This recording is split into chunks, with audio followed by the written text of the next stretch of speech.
Number one, you should be reading. I highly recommend that you read the news, especially because you may already be familiar with what is happening in the world in your own language, and this allows you to make a connection when you read the news in English. You should also be reading a good book. You may want to start at kids' books, work your way up to young adult fiction, and then work your way up to everyday fiction. It also helps if you read slightly above your level.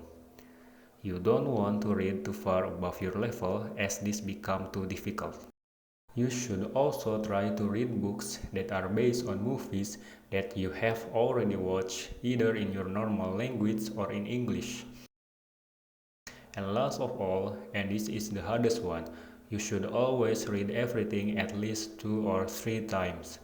I recommend that you read it 2 times right away, especially if it's a short news article, and then read it again later in the day or the next day. The second thing that you should be doing is listening. You should definitely listen to the news. Having already read the news in English, listening to the news in English will cover the same stories and allow you to reinforce what you have learned in your reading. You should also definitely be listening to music. Music is catchy and it's fun to listen to, and it has the added advantage of you like listening to it more than one time. So if you listen to a good song a number of times, you start to learn the words in the song. I also recommend that you watch at least one short English TV show every day. I find TV show better than movies because you get to know the character and their particular way of saying those words. And lastly, the same as with reading, you should try and listen to things more than once. When you are watching a YouTube video or another video, be sure to rewind and re-listen to parts that you've missed.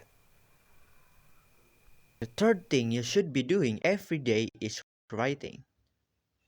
You should be writing at least 3 or 4 sentences every day in English. You should also be using some sort of online spell checker and grammar checker. But writing only goes so far by itself.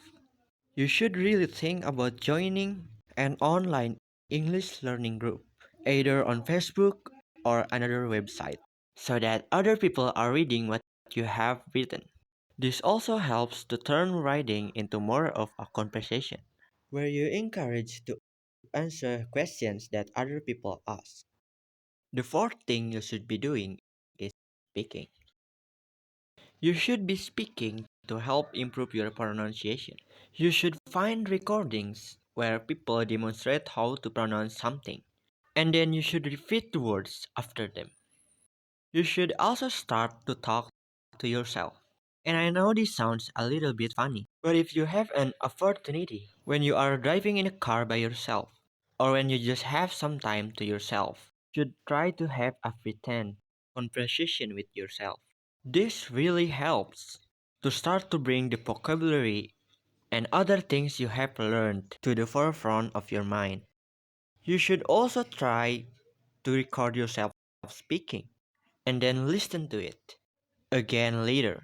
If you record yourself speaking English and then listen to it later, your ear can hear some of the mistakes that you have made and you can correct them later.